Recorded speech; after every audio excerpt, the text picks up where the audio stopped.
how do we see the world we see? Right? What is it that shapes how we observe, how we notice, what we look at in the world? We have a sense of this context, this current modern landscape that we're residing in, where overwhelm seems to be a prevalent mood or emotional state that many of us find ourselves in.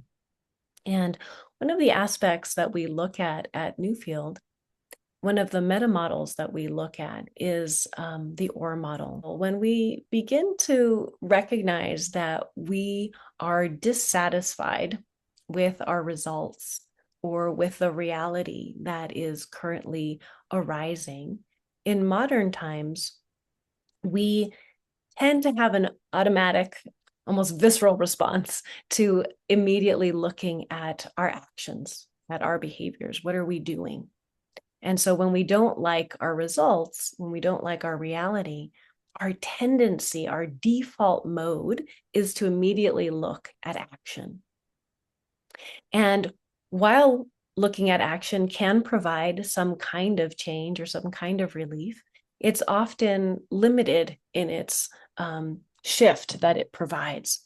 And so what we find is that we get into a cycle or a loop where we don't like our reality, we don't like our results, we don't like being in overwhelm.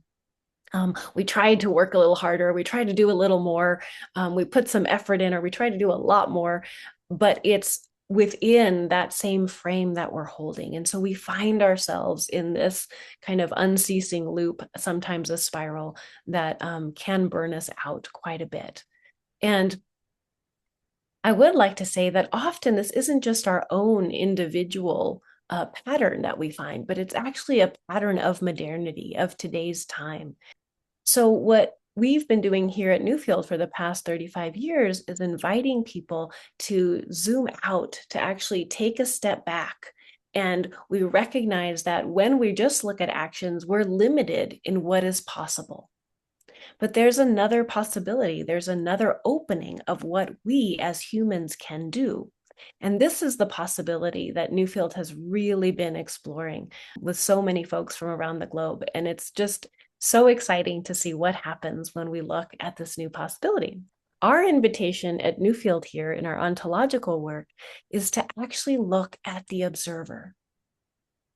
We believe in what our experience tells us is that there's an intimate connection between us as an observer and the reality that pops forth.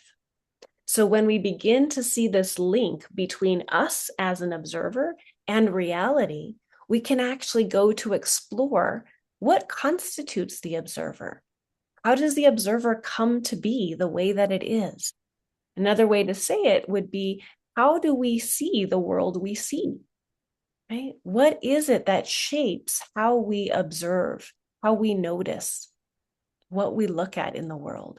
So that our framing of the world that arises, is not simply by default or random. Rather, there's lots of factors, and it's a confluence of factors that come together to shape the observer that we are. So if we take a look a little bit more in depth at the observer that is involved in co-creating these realities that arise, we call it the dynamic coherency.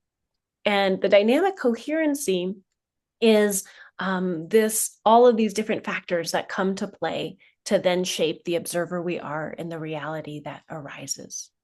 So we begin with wholeness. We begin with recognizing that fundamentally, we humans are whole. And this is a beautiful claim to make, to recognize that in the depth of who we are, there is inherent wisdom and beauty in that place when we look deep and when we really explore and touch the depth of who we are. We find this wholeness, this unbroken dimension of self. And from wholeness, we recognize that we also, this observer is not simply a cognitive lens that we're looking through, that the observer is actually shaped by and constituted by our physiology, our soma, our body. So our whole body is involved in shaping how we understand, experience, and engage with the world.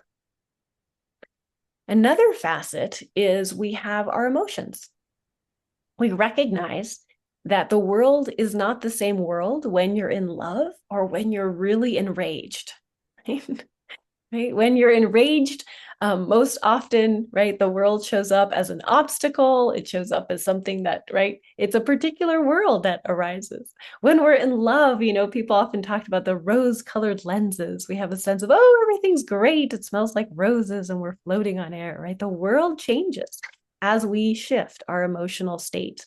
Or if we're in a mood of resignation, right? What possibilities show up? What arises? And then we cannot negate that language plays an enormous role in how we see the world. So with language, I can differentiate something from something else. I have distinctions, I have understandings, I can have a model of something. So as we utilize language, language is not only descriptive, it doesn't simply describe a reality out there. We claim that language is descriptive and it is also generative.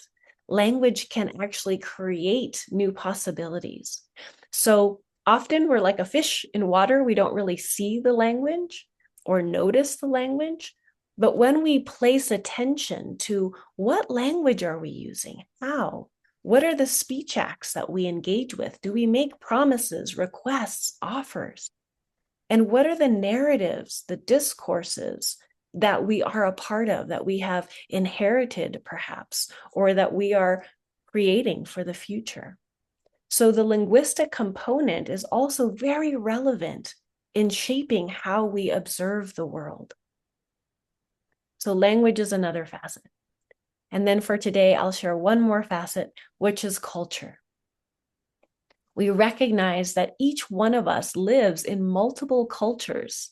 We're part of an organizational culture, a familial culture, a national culture, a regional culture, right? An educational culture.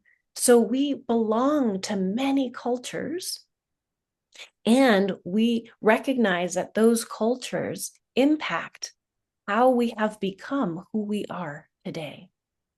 So there's more, as you could see, there's more little circles. But for our talk for today, for our workshop together, we'll just look at these 4 aspects of the observer. So we see that our body, our emotions, our language, our culture, all of these facets come together to inform the observer that we are, the actions that we take, the way we interact, engage, the practices we take on, and the reality that arises. So that's a little bit about our meta model. There's much more that we could go into, but to give you an overview of the model that we work with here at Newfield.